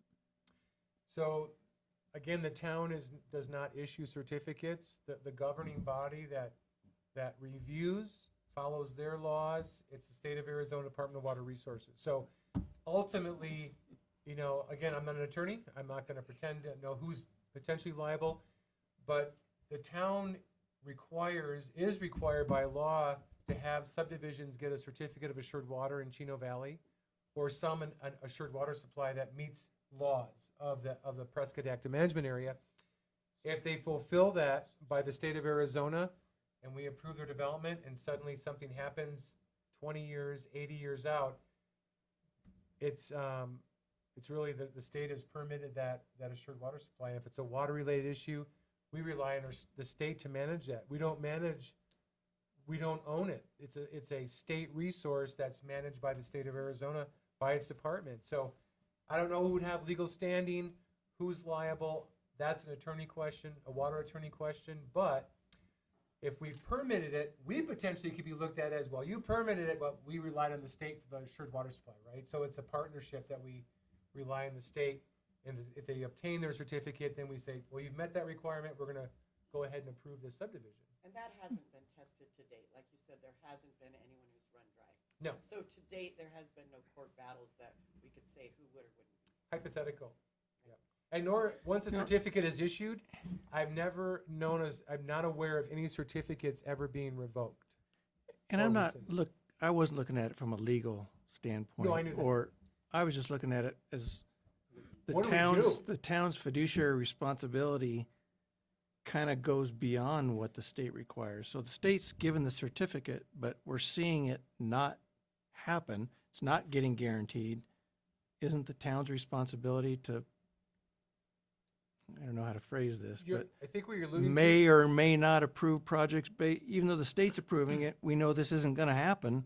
In other words, AMA Safe Yield was supposed to happen in what, 21 or? 25, I think. Well, no, before that, and then they pushed it out to 25. It's not going to happen in 25 now. So it's Safe Yield's not happening. So that's more what I was looking towards is as we grow, it's the town's But we would fiduciary have to do an responsibility. It's in entire our water UDO study that then. we have to watch out for our citizens' water supply. If the state's not, in other words, if the state's kind of not doing their job, we should be. So I think the correct response to that is, it's not who's at fault, who's liable. If these bodies want to approve projects and we want to ensure success in our community, that gets into the larger issue, which is already out in the 2014 general plan, which is expand your water and sewer. If we expand water and sewer, we as a municipal water provider will ensure that the small project over here who maybe got a certificate and with their own well is going to run out of water in 80 years, if we have water service to them, we have a network of wells. We're going to manage the aquifer in the highest effective, efficient, sustainable way that we know how. And hopefully do a better job in the future that all of us can collaborate and partner. But that's a really big solution, is having the community be the water provider, which most cities do that because they want their citizens to prosper, both from domestic living or a small business or maybe a big job center here, that you want all of these to succeed. And sometimes to all of your concerns and questions, how do you solve it? The community takes action and you have extension of your water and sewer service. That's how you accomplish it. In a no growth model, so let's just say the whole AMA had a no growth model from here on out, moratorium on growth, we would still have to have an import eventually. Still in overdraft. Yeah, we're gonna need, so our solution is gonna be, and right now, when we talk about all these things, we're talking about people who are on municipal water. But in the town of Chino, they're the minority, am I right? Correct. Okay, so I guess, and I don't know if this is something we should legally be concerned about, but what are we doing for all the persons who are on wells? Because all our solutions, especially the import and everything, is all geared toward those who are on sewer, or water at least, and then ideally on sewer. So until we get everybody either coerced, by, compel them or whatever, the problem is gonna remain. Eventually, you're going to have more lands from west moving east that their lands are going to permanently go dry. And then you're going to have, we have a 24-hour-a-day water hauling station. There'll probably be more of those. That's an interim Band-Aid, okay? Be clear on that. It fixes, they can haul water and have, water, but you're not required to have water in a home to live in it, but you have to have sewer, okay? So, but water we provide as a service, even if their lands, even if they're in the county, they can come to our fill station and get water through account from the town. There'll probably be more of those until such time as the water infrastructure is reached all the way out to Reed Road or wherever, that becomes that no longer requires them to haul water. That will improve their value of land by having utilities available. We don't have, there's no silver bullet. So it's a bunch of things: conservation, import, more persons on collections for recharge. So, so that's going to be, in the eyes of some, very unpopular because that's going to have to be coercive. This expansion of our Yeah. infrastructure. It's going to be It really expensive. is. It's going to be expensive. Well, Beyond a- expensive. but I will say- it's necessary for long-term absolutely. sustainability. This is where we are in the growing pains of a very small utility. This is what every community that starts out with water and sewer goes through. You have growing pains. And if you look at council who has approved some of these water and sewer projects, that's the most money the town has spent on big projects in probably its budget career. So they're only going to get bigger, and you'll have to figure out a way to fund those through customer bases. Enterprise funds are separate from the general fund, which has its revenue stream. But this is typical until you get the mass, that inflection point where you can then, as part of that goal, where you can actually not have development say, well, I can't develop here, even though you may want them because it's 2 miles of water and sewer extension. They say, I can't do it, but maybe the town in the future with enough customers. And it only, again, this is what every city does that reaches a point. They build it ahead of development. They help with infill. Right. It's to loop their systems, make them resilient, robust, and reliable by having more wells, more loop systems so that you have a well go down here. Okay, we got an extra one over here. We can turn that valve and suddenly, boom, we can loop water the other way. We did it backwards, right, Mayor? We built and then we put the infrastructure in. And also our council has decided not to make people mandatory hookups. So now we go by their house and nobody's hooking up and paying for monthly. So, it's a cost. It's a dead short. There's no regain of our capital to put in lines. Yeah, and maybe we need to think down the road, consider expanding the distance. What's the legal distance? Right now maybe- we're 300 feet? Is that the number? We got a question on the end here. She's been raising her hand for a while. The city of Scottsdale and that Rio Verde subdivision that's in the news right now, is that gonna be setting precedents for cities supplying water? I imagine everybody's looking at that as a litmus test of, why Scottsdale's doing it, because they're trying to cut Who's the back. responsible party that's gonna have to provide? Did you read the bill that said if you do cut off that water supply outside your service area, that all of your mayor and council members get cut off as well? There was a bill proposed at the state legislature for that.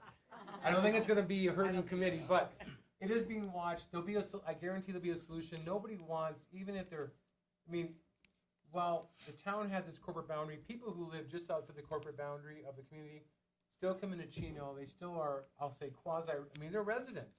There are 3 Mile area, there's a lot of residents, and they're like community. That's our community. So the council, we have to figure out some of these, and we're not gonna I'm sure they're gonna figure out a solution, and they're gonna either at Scottsdale, or Scottsdale will help put on another water provider for it, or figure out a solution. The builder went out there and started building those houses, they had to acquire the 100-year Yes, certificate. that's correct. So who's gotta provide that water? That's what he was talking about. They've got their certificate, then they have no water, so who's? That doesn't mean that they have to supply it. That was from the state. Gary, pull your microphone over Okay, that was from the state. The state gave the assured water supply. If they were pre-code, if they're pre-1980, they were grandfathered. And most of that out in the county to the west is pre-19, Yeah. where it's dry now. They have plats approved in the 70s, similar to some of the plats here. They're pre-code, they get an assured water supply because they're platted. End of story. But Yeah. they're all haul water. Most of them are haul water anyways. It was just Scottsdale. New River divided is, it. that area, New River and some of those areas, there's a lot of dynamic volcanic areas that have no aquifer and they're hauling water, absolutely. So I have a question for you. Yes, sir. And you're kind of dancing around with it yourself. And you correct me if I interpreted this wrong, but you're saying that if the state's not doing their job, do we step in and say, we know this isn't going to work, and we say no? Is that what you're asking? Yep. Okay, so, Isn't it our fiduciary responsibility? and okay, so the question is, What makes us a water expert to say that? Yeah, and I agree with that, but just- do we just- even, Based on what we see, fact. do What we're we seeing even in have ours. the? We know we're in overdraft. Do we even have the authority, okay, starting from our group, the Planning and Zoning Commission, do we have We the don't. authority to say, we're not seeing it here, we don't think so? Do we have that authority when it comes to Is that water? don't. within our realm? And that's the I mean, question. It's not. Ours is based on code and what's the other word I'm looking for? At some- Regulations, and water's not one Yeah, of them. it's not. But I'm just saying, it's a catch-22. So Right. if you ignore the facts on this end, the state's doing this, they're down in Phoenix. I know they research this area and whatnot, But you but gotta understand. we're here, they're not, is what I'm saying, and we're actually You need seeing to what's. understand too, a lot of those wells that are going dry now are only 100-foot, 140-foot deep. They was what they did back then. Yeah. Am I wrong, Mark? No, you're right. I'm just, Yeah. Well, this and I'm second- basing this off myself and half a dozen other people. 300-foot well, 100-year water assurance, it's at 287. Mhm. So Is this a dry lot or is it? Yeah. A dry lot subdivision? Well, Yeah. here's the thing too. This is what I caution everybody is that even though you're in a dry lot subdivision, every parcel may say, everybody drills the same depth well. Okay, we're all impacting each other. I'm drilling mine 100 feet deeper. well, they were all put in the same time when the subdivision was approved. Understood? But I can tell you this. I've seen it where one well across the street from another exempt well across the street from each other, water quality is so different, and one is a good producer, the other isn't, and one eventually goes dry and the other doesn't. The geology, these wells are just little windows into the Yeah, aquifer. correct. It's dynamic. It's very, even with all the work that can be done, it's best still kind of a guess. guessing It game. is best It's okay. guess. So you can have a lot of wells, and I'll tell you, if I was going to a dry lot subdivision with all kinds of competitors, I'd say, I'll pay for a deeper well because I want my well to last for my kids, right? Yeah, correct. Okay. Speaking of dry lot subdivisions, so that where you said 6 to 20 lots, they had to meet certain things, and You then gotta get a certificate, yep. yeah, and then 20. Is that our rules or state? That's state requirements, assured water supply requirements from the state of Arizona. So is there any way? So 50 lots or more have to meet Prescott AMA management. Yes, management, yep, Correct, management 50 lots or more. goals and plans. Correct. Is there any way we could require that the 21 through 49 and the 60 20 also have to meet the AMA specs? Again, I'm not an Seems like that'd be attorney. a prudent thing to do. I'm not an attorney, and I don't know, attorneys might I say, mean, could the town do that? is that can you do that? Supersede, the state law or rule or policy? Is it a takings issue? I don't know. But here's what I can tell you this, that we require them to get certificates, and then they go to the state and they get the certificates. That's a requirement. So we're in essence, we're not the state. That's a good attorney question. We can ask that. It's just that all the things in that AMA are the conservation. Yep. It's all good stuff that should apply to any dry lot, Sure. but it doesn't. It does not. I have one last question for you. Of all the water that's being discharged from the Prescott AMA or Little Chino, how much, including, I know it can't be exact, but how much does the town of Chino Valley represent, whether it's municipal and or exempt combined? Roughly, in percentages. I'm not asking for an acre foot amount, but Of the total 20,000 or so acre feet every year of demand, how much are we? yeah. I mean, we're not a big fish in this big pond, in this pond. Municipally, no, but we do have 7 water providers total. We'll get rid of Prescott, but looking at the water providers in Chino, including us, we're small. I mean, even though we're a large provider, we're 300 acre feet. I mean, the other communities are in the 6,000 to 7,000. But if you look at the exempt wells, we're the lion's share of that. That was, a couple thousand. Yeah, but we're only 14,000 people out of 100,000 in this community, Quad Cities. So we could do absolutely everything right, perfectly, using best practices of everything technology out there. And if the other municipalities around us, we don't do this collectively, it's not going to have a dent on this problem. Yeah, the solutions are beyond what a village can do. It takes a village, but now it takes villages. It has to be collaborative and a partnership. And I think what's interesting is Prescott and City of Prescott Valley and Chino, there's more communication and positive communication than I've ever seen. And I've been here in the worst history moments between the cities where we're suing and all that kind of, it was not good history. And there was folks that remembered the history and promulgated it forward, which I like. But I think we're in a good place where we realize we got to have collaboration, partnerships, create new things that are innovative, that allow us to finance, solve those big issues. They can't be, we're beyond pilot projects and small high school projects. These things, to make a difference, to solve these big issues, they have to be significant projects or ordinances that the county and all of us adopt to solve specific problems, whatever that is. So Mayor, there's an appetite right now among your discussions for this collaboration, big picture problem solving? Yes, Okay. yes. I mean, those are discussions the you have intent. that I don't. Yeah, that's the intent, and we're working on it. Will it go? I sure hope so. Yeah, because I mean, I look at all these problems, and no matter what we do, we could do absolutely everything the right way. But we're just a small fish in this big pond when it comes to the overall Little Chino discharge, So, I mean, that doesn't, I don't want to deter us from not doing the right thing because we need to.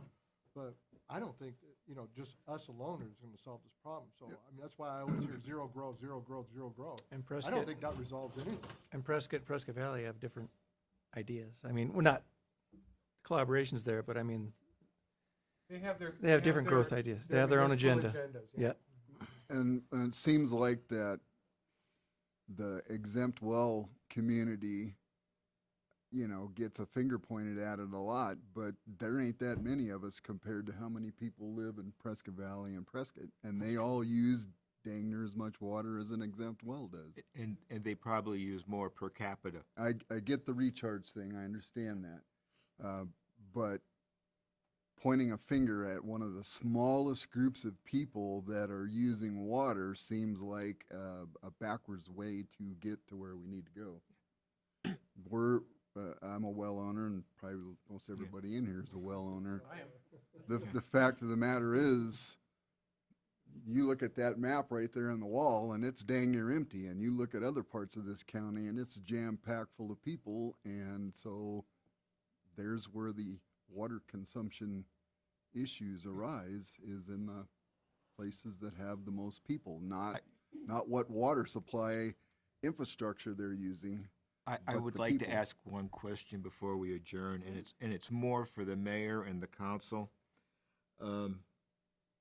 Reading this, it says we have an ordinance that requires the sale of town-owned credits at $25,000 per acre foot. That's Yeah. on page 29. Yes.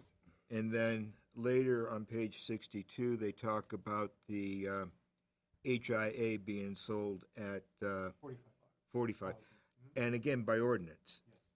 Have those ordinance been updated to current price? We had talked internally about maybe looking at a valuation study. Yeah.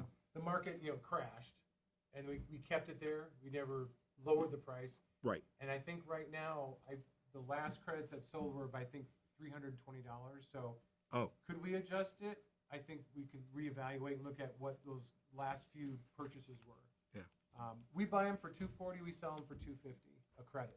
uh-huh. So the difference in price that we buy and sell pays for the attorneys, the agreements, Oh. the fees to transfer the ownership. And we can't make any money on it.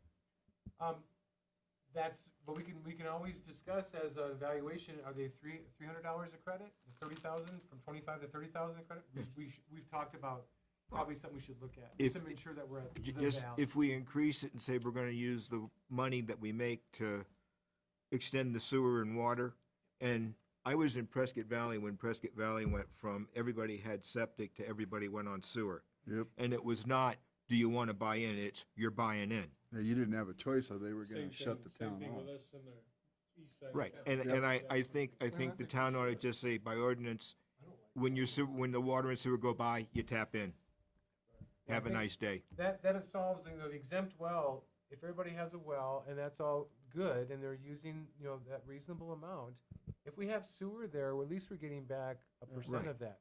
That's part of the solution here, I think. Yeah. That no one's finger pointing, just that we all, if we're in a community, we have to figure out these bigger solutions. And running sewer is expensive. 2 miles, $2 million a mile or more or less. It's expensive, and then you got to expand your plant. The other thing too is low density. It's tough when you're Yep. going to 5 acre, 10 acre. You extend out 1.5 miles and spend $3 million to get 10 customers, right? Right?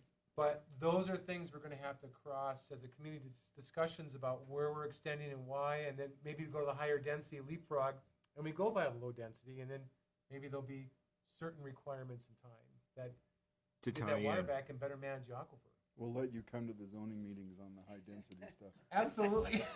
I remember last time you showed up. I have one last one from alternate commissioner for now. She would like to know, Mark, in your professional opinion, how long does Chino have before we need to have the infrastructure in place to import the water from the north back to Chino? Importation, is she referring to importation? Yes. Okay. Well, you saw our water portfolio was very small. We have 84 acre feet in our extinguishment credits. That gets you, even at 8 homes, what is that, 600 homes? Yep. That's residential. We have 238 acre feet of reclaimed water. You might get multi-generation. That's our, a big supply in the AMA. Again, whether it's industrial, residential, commercial, they only get you so far. Our biggest is the importation. I would say, I wish we had it already, but we need that water in as soon as possible for what's coming. And that, maybe the housing market drives it. We'll do something again where we have, because originally in this agreement with Chino Grande LLC, they were going to pay for everything, all the infrastructure, all the mitigation, and water's coming to town at no cost, not one dime to the town. Unfortunately, the housing market happened. So we go forward in our big project, right? They import the water, and then we'll have the next big housing crash. It always happens to me. I don't know why. It's terrible timing. But I think as soon as possible, we have to have that water. And that's why we've been looking at investment opportunities. I think the town really needs to control that. If we get an investor, they're going to want to have a perpetuity, a wheeling, or some sort of delivery charge. If we can afford it, if there's free money available, federal or this new WIFA money, that's something we're gonna explore as well. We just have to look for the most money at no cost or free. And right now is the best time to do that. And it may not be there, $1 billion, may not be every year, but we'll do our best to try and get it. But probably within, I would say 5 to 10 years, we're out of all of our water. It's gone. It's all been consumed. And again, is your council good projects that you want, that maybe it's a job center, it's commercial, it produces revenue for your general fund, right? That's what you want, specific things that produce the services you provide to your community. And it's residential. You want to have certain residential development versus your kids living in rentals in Prescott because there are none here. I don't know. But those kind of things you want to figure out what you support. But we're going to need water for that. Old Home Manor, we don't even have the water. We have the physical availability. We don't have the water rights even for Old Home Manor. We have this much of it right here. So this Old Home Manor building out, we've got to come up with water. So it really is as soon as possible. If we get something that council really wants and we don't have all the water, we've got to import water. But I'd say 5 years is probably the number. Okay, we're over 15 minutes. Anything? Motion to adjourn?